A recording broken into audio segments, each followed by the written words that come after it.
A religião, a liberdade religiosa, está sujeita a limites morais e jurídicos? Me parece que essa é a pergunta central. Tentando, muito simplificadamente, trazer esse debate, a gente poderia decompor a liberdade religiosa em 3 grandes segmentos: a liberdade de crença, a liberdade de culto e a liberdade associativa, né, que as pessoas têm. A liberdade de crença, evidentemente, é a liberdade que a pessoa tem de acreditar naquilo que melhor lhe aprouver. Se eu quiser acreditar que o iPhone é uma entidade metafísica, eu tenho que todo dia rezar em frente ao iPhone, eu posso. Pode parecer uma bobagem para muita gente, mas eu posso. E o Estado não tem, em princípio, ingerência, e nem poderia, sobre o que as pessoas acreditam. A liberdade de culto, de outro lado, é a exteriorização do mundo fenomênico da crença. Por exemplo, portar símbolos religiosos, vestes religiosas, praticar rituais religiosos, né, é uma dimensão ligada a culto. E a associativa é a liberdade das pessoas se aglomerarem, se juntarem para praticar atos ligados à religião. A pergunta é: o culto, que é o nosso... A gente está tratando de culto, o culto pode ser eventualmente limitado? Sim. Alguns exemplos. Mormons nos Estados Unidos, os mais ortodoxos, acreditam numa sociedade poligâmica masculina. O homem pode se casar com várias mulheres.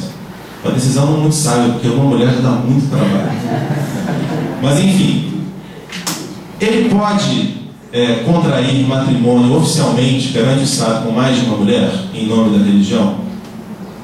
Não. Eu posso consumir substâncias entorpecentes como um meio de facilitar a comunicação com a divindade? Eu poderia fundar uma religião em que eu utilizasse, por exemplo, cocaína como meio de eu ter o meu transe facilitado? Não. Eu posso usar uma veste religiosa e, por exemplo, a burca na identidade, e no momento de tirar fora da minha identidade pessoal eu me recusar a tirar a burca? Me parece que não. No Brasil, por exemplo, a discussão sobre poluição sonora, algumas comunidades que oram, pregam um volume muito acima do permitido, ocasionando problemas para a comunidade vizinha. Pode ser limitado isso? Pode. Ou seja, o que eu quero trazer é a ideia de que a liberdade de culto, não a de crença, mas a de culto, eventualmente, excepcionalmente, com todo cuidado, com fundamentos, ela pode eventualmente ser limitada.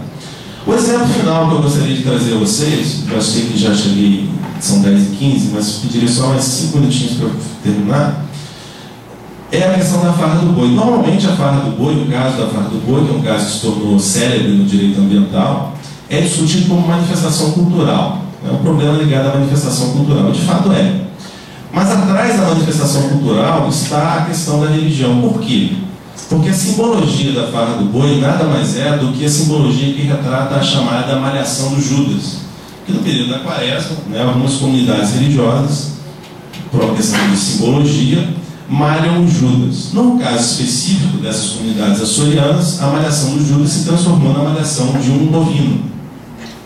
E aqui já até foi dito, ocasionando a morte desse animal, enfim, um caso que se tornou referencial no país. Normalmente, as pessoas acreditam que essa situação da farra do boi, juridicamente falando, trate de um conflito entre 2 princípios.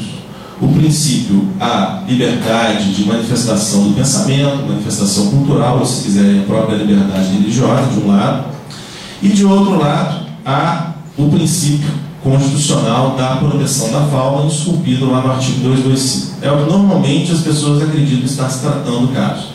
O caso não trata disso.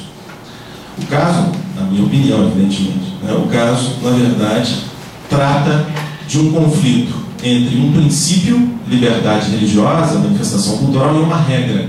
Luciano até, não sei se ele está aqui, mas ontem comentou sobre isso.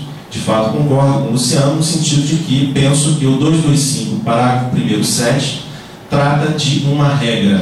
No direito, a gente, claro, não vai dar tempo da gente aprofundar isso, nós temos a distinção entre princípios e regras, o princípio como um mandado de utilização, a regra voltada ao caso concreto de uma permissão ou proibição de uma conduta específica com âmbito axiológico muito menor, mais fechado. Veja, se a Constituição dissesse o seguinte: o Estado brasileiro deve minimizar o sofrimento animal, ou o Estado brasileiro deve proteger os animais, isso seria um princípio. Mas o que ela disse é que o Estado brasileiro deve proibir todos os atos tendentes à crueldade. É quase igual ela dizer, por exemplo, que não deve haver tortura. O Estado brasileiro proíbe o tratamento de tortura. Isso é regra, isso não é princípio. E veja, o que o STF disse sobre isso? Que esse caso da farra do boi, conforme até foi ontem mencionado, chegou ao STF. E o STF, acertadamente, tratou esse caso como um conflito entre uma regra e um princípio. Ele disse: neste caso, devemos analisar somente se há a incidência da regra ao caso concreto. Porque se a gente pensasse que esse caso fosse um conflito de princípios, a técnica utilizada para a resolução de conflitos principiológicos é normalmente a técnica da ponderação de valores, de interesses ou de direitos, pelo meio da qual a gente poderia chegar à seguinte conclusão: se há princípio de liberdade de manifestação cultural e de proteção da fauna, como o vetor interpretativo da Constituição é a dignidade da pessoa humana, vai prevalecer nesse caso a liberdade de manifestação cultural, se a gente pensasse que isso fosse um conflito entre princípios. O que o STF disse é: não tem nada disso. A gente vai analisar somente se, no caso concreto, a farra do boi é ou não um ato cruel. Se ela foi praticada em nome da religião, em nome do que for, não importa, porque o Estado brasileiro proíbe a crueldade. É cruel ou não? Essa é uma outra discussão. Claro que o termo crueldade é um termo indeterminado, aberto, enfim, há todo um problema relacionado a isso. Mas se nós entendermos que a farra do boi é cruel, pronto, acabou o problema. O caso é de aplicação de regra ou não, de subsunção do fato ao molde normativo. Então, vejam que, aqui eu já vou terminar, o meu penúltimo slide, a submissão dos animais a tratamento cruel está para o direito à liberdade de manifestação religiosa, assim como, mal comparando, a proibição de reuniões não pacíficas com armas está para o direito fundamental de reunião. Existe o direito à liberdade religiosa, assim como existe o direito à liberdade associativa de reunião. Mas há limites a isso. Então, me parece que isso podemos chegar a isso. O Brasil, como o Brasil lida com o abate religioso em termos de normas? O Brasil, infelizmente, permite o abate ritual, o abate sacrificial de animais. Nós temos, por exemplo, o Regulamento Industrial de Inspeção de Produtos de Origem Animal, o RISCOA, que abre uma exceção expressa ao sacrifício de bovinos com base em preceitos religiosos, ou seja, as regras de abate humanitário não se aplicam no caso do abate ser praticado em nome da religião. O Brasil é um grande exportador, por exemplo, de carne para os países muçulmanos, que exigem normalmente o abate halal, o abate religioso. O próprio regulamento técnico do abate humanitário também abre, o Ministério da Agricultura abre, através de uma instituição normativa, a mesma exceção. Então, em princípio, claro que a gente pode discutir, evidentemente, a constitucionalidade dessas normas, mas em princípio o Brasil expressa exceção a esse fato. E o que eu gostaria de chamar a atenção é a dificuldade de discutir esse tema, porque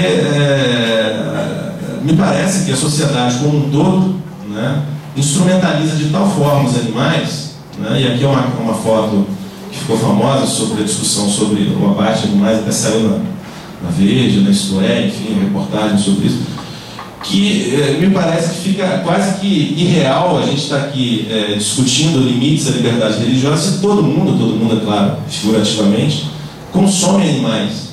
E em que de diferente ou de grande diferença há da gente consumir um boi de noite, no nosso jantar, e o sujeito consumir o animal na sua ritualística religiosa? Então, me parece que a gente tem que guardar uma coerência com isso. É possível da gente criticar o abate religioso se a gente também critica outras dimensões que são até mais agudas, em termos quantitativos, de exploração animal.